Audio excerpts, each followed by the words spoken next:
Hello guys, আসসালামু আলাইকুম। Welcome to my channel Hridoy school. আশা করি সকলেই ভালো আছেন। আজকে আবারও চলে আসলাম আরও একটি নতুন ভিডিও নিয়ে। আজকে আমাদের বিষয় হচ্ছে নবম ও দশম শ্রেণীর গাইস্থ বিজ্ঞান। অধ্যায় 6, অধ্যায়ের নাম শিশুর বর্ধন ও বিকাশ। অধ্যায় 6 থেকে আজকে আমরা প্রথম সৃজনশীল প্রশ্নের উত্তর দেওয়ার চেষ্টা করব। উদ্দীপক: ষষ্ঠ শ্রেণী পড়ুয়া রাফি বড় হয়ে বৈমানিক হতে চায়। সে জেনেছে বৈমানিক হতে হলে বিজ্ঞান বিষয় ভালোভাবে জানতে হয়, তাই সে দারুণ উৎসাহ নিয়ে বিজ্ঞান বিষয়টি পড়ে। মা রাফিকে তার পছন্দ মতো পড়ান। মায়ের বেঁধে দেওয়া সময় অনুযায়ী তাকে খেলতে যেতে হয়। রাফি তা পছন্দ করে না। প্রথম প্রশ্ন: কত বছর বয়স পর্যন্ত মানবদেহে বর্ধন চলে? দ্বিতীয় প্রশ্ন: বার্ধক্য একজন ব্যক্তির কাজ করার ক্ষমতা কমে যায় কেন? তৃতীয় প্রশ্ন: রাফি বিকাশের কোন স্তরে আছে তা ব্যাখ্যা করো। এবং চতুর্থ প্রশ্ন: তুমি কি মনে করো রাফি পরিপূর্ণভাবে বিকশিত হয়ে উঠবে? তোমার উত্তরের সপক্ষে যুক্তি দাও। তো চলুন আজকের সৃজনশীল প্রশ্নের উত্তরগুলো দেখে আসি।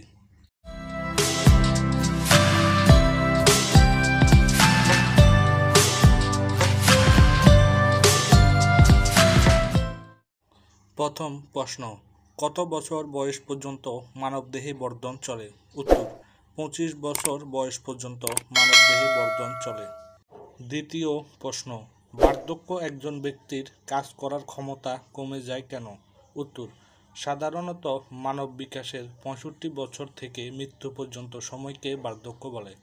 বার্ধক্য ক্ষয়ের সূচনা হয়, শারীরিক ও মানসিক অবস্থার অবনতি হয়, ফলে আগের মতো শারীরিক ও মানসিক শক্তি থাকে না। এই জন্য বার্ধক্য ব্যক্তির কাজ করার ক্ষমতা কমে যায়। তৃতীয় প্রশ্ন: রাফি বিকাশের কোন স্তরে আছে তা ব্যাখ্যা করো। উত্তর: রাফি বিকাশের বয়ঃসন্ধি বা কৈশোরকালে অবস্থান করছে। বয়ঃসন্ধিকাল মানে 11 থেকে 18 বছর পর্যন্ত হলো শৈশব থেকে প্রাপ্ত বয়সে যাওয়ার সময়। বয়ঃসন্ধিকালে প্রাপ্তবয়স্ক ব্যক্তির মতো দেহের আকৃতি ও যৌন বৈশিষ্ট্য অর্জিত হয়।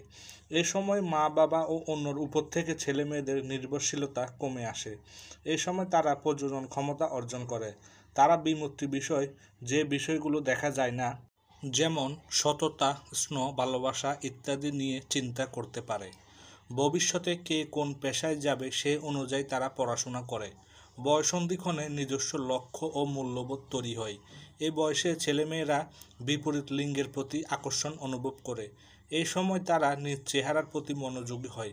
এছাড়া এই বয়সের একটি অন্যতম বৈশিষ্ট্য হল নৈতিকতা অর্জন, ভালো মন্দ, ন্যায় অন্যায় বোঝা ও সামাজিক দায়িত্বপূর্ণ আচরণ, যেমন এলাকায় গাছ লাগানো, পরিষ্কার পরিচ্ছন্নতা কর্মসূচি ইত্যাদি গ্রহণের আগ্রহ তৈরি হওয়া।